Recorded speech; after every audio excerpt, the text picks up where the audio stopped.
자연수 m에 대하여 다음 조건을 만족시키는 모든 자연수 k의 값의 합을 am이라 하자. 3 곱하기 2의 m승의 이것은 초항이 3이고 공비가 2인 2 이상의 자연수인 등비수열의 k항이다. 자, 이게 무슨 뜻인지 잘 모르겠죠.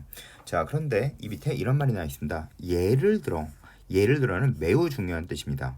왜냐하면 꼭 반드시 해봐야 됩니다. 그래서 예를 들어서 이 문제의 뜻을 파악해야 돼요. 그래야지 이 문제 전체를 파악이 가능합니다. 따라서 이 전체의 문제에서 가장 중요한 말은 예를 들어입니다. 이건 처음 나온 형태의 문제고 참신한 형태의 문제니 내가 너희에게 알려줄게 란 뜻의 줄임말입니다. 자, 보세요. 3 곱하기 2의 제곱은 초항이 3이고 공비가 2인 등비수열의 세 번째 항. 그렇겠죠, 당연히.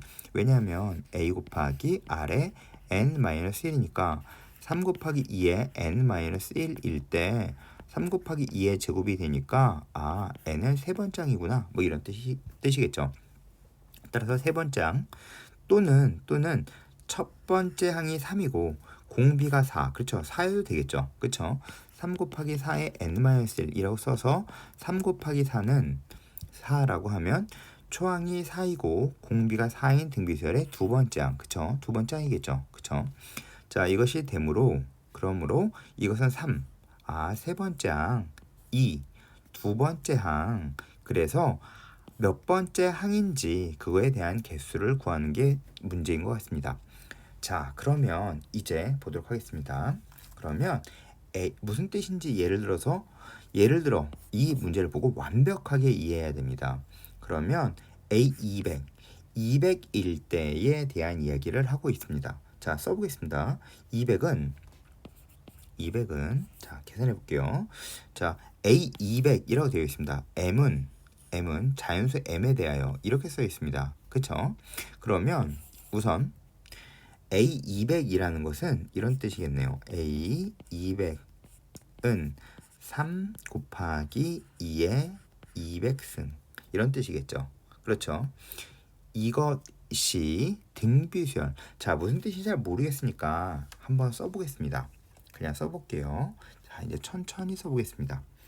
만약에 초항이 3이고 공비가 2였다 라고 생각해 보도록 하겠습니다. 공비가 2였다. 그랬을 때 K 값은 몇일까요?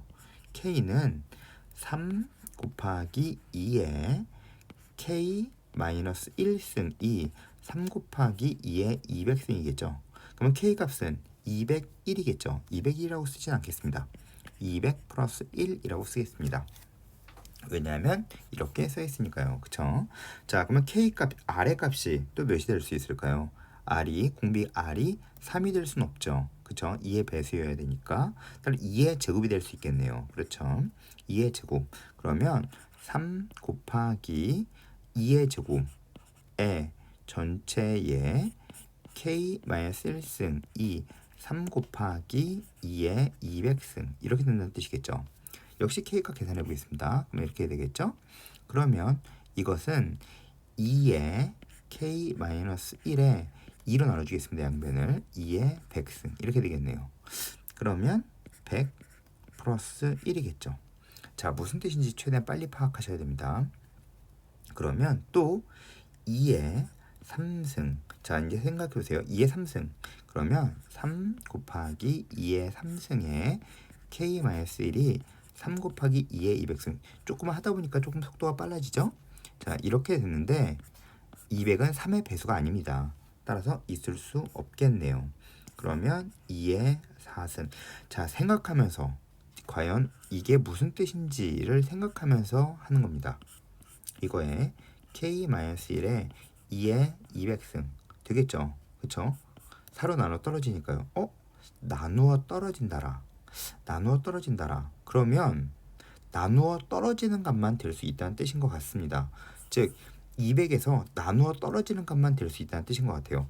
자, 그럼 우선 끝까지 계속 계산해 볼게요. K-1은 4, 5, 20, 50이겠죠? 따라서 얘는 50 플러스 1입니다. 자, 여기서 무슨 뜻인 눈치를 채셨어야 돼요. 이게 무슨 뜻이냐 하면 우선 3 곱하기 2의 200승에서 3 곱하기 2에 이렇게 써 있어야 되는데 이 위에 있는 값이 200으로 나누어 떨어져야 된다는 뜻입니다. 그러면 200의 약수여야 한다는 뜻이에요. 약수. 아시겠어요? 자, 그러니까 이제 눈치를 채셨어야 됐어요. 200, 100, 50 이렇게 써 있는 거겠죠. 그러면 제일 끝에 뭐가 써 있었을까요? 1 플러스 1. 자, 약수. 그리고 그 다음에 2 플러스 1 약수. 200의 약수를 쓰는 거예요. 1 여기 1 쓴 거죠. 그리고 2 1 200 2 그리고 100 2와 그리고 100 여기 100 쓴 겁니다. 그러면 그 다음 3 안 되겠죠? 4 200은 4로 나눠 떨어지니까요. 4 5 20 4와 50 그러면 이건 위에 쓸 게 3이 아니라 4란 뜻이에요.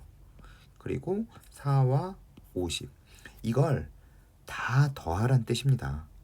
이해하시겠어요? 이걸 다 더하란 뜻이에요. 다 더하란 뜻이에요.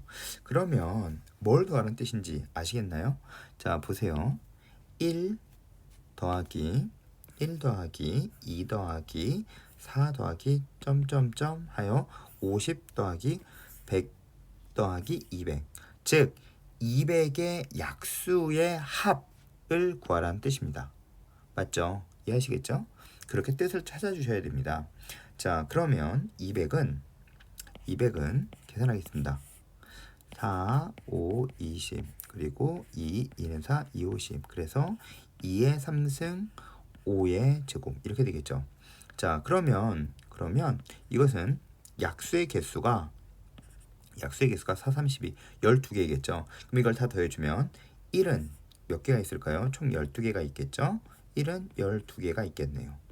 그리고 이 모든 값을 다 더해준다는 얘기는 즉 200의 약수의 총합을 구한다는 얘기와 같습니다. 따라서 약수의 총합 구해지는 식 알고 있죠? 1 더하기 2 더하기 2의 제곱 더하기 2의 3승 그리고 1 더하기 1 더하기 1 더하기 5 더하기 5의 제곱 이것을 구하여라 라는 게 문제입니다. 따라서 계산해주면 답은 477이 나옵니다. 자, 그런데 이 문제는 약수의 개수를 구하는 거구나 이런 게 문제구나 라고 생각하면 안 됩니다. 이 문제는 문제를 풀면서 이런 생각을 해야 됩니다. 즉 예를 들어를 보면서 이게 무슨 뜻인지를 파악하실 수 있어야 하고 처음부터 끝까지 무조건 다 써야지 라고 생각하는 것이 아니고 이것은 이거에 대한 규칙성 즉 무슨 뜻인지를 파악해야지 라고 생각하면서 쓰다가 보면 그럼 규칙성이 아닌 의미를 파악할 수 있게 됩니다. 근데 학생의 입장이니까 규칙성을 파악하지 못할 수 있어요. 그러면 그냥 써보겠습니다. 이렇게 써보는 것도 괜찮아요. 200 플러스 1 생각해보세요. 총 몇 개밖에 없을까요? 12개밖에 없습니다. 12개 쓰는 게 그렇게 오래 걸리진 않아요. 그쵸? 그러니까 써보면 돼요. 대신 201이라고 쓰면 안 되고 200 플러스 1이라고 써서 규칙성을 찾으려고 하는 거예요. 201은 만약에 201 그리고 101 51 이건 그냥 다 구하겠다는 뜻이에요. 그리고 200 플러스 1 50 플러스 1 이렇게 쓴 건 규칙성을 찾겠다는 기본적인 마인드가 다른 겁니다. 아시겠죠? 자, 그럼 잘 모를 때는 선생님 전 이런 게 생각이 안 날 것 같아요. 시험장에서. 그러면 어떻게 합니까? 써보면 됩니다. 언제까지? 알 수 있을 때까지. 그럼 끝까지 모르면 어떻게 합니까? 12개만 쓰면 됩니다. 따라서 2에 5승일 때 또 써보면 됩니다. 써보면 되면 5, 4, 20 그래서 40이 되겠죠? 그리고 플러스 1이 되는 거예요. 무슨 뜻인지 잘 모르겠으면 계속 써보면 돼요. 2에 6승 안 되겠죠. 몇 번 써다가 보면 그 다음 속도가 붙어요. 그리고 2에 7승 안 되겠죠. 그죠? 200은 안 나눠 떨어지니까 몇 번 하다 보면 알아요. 2에 8승 되겠네요. 그러면 200을 8로 나눠주면 몇이 되겠죠? 25가 되겠네요. 그쵸? 8로 나눠주면 2, 2는 4, 2, 50, 25 플러스 1 이렇게 계속 쓰다가 보면 다 쓸 수 있어요. 알겠죠? 그러니까 겁내지 마세요.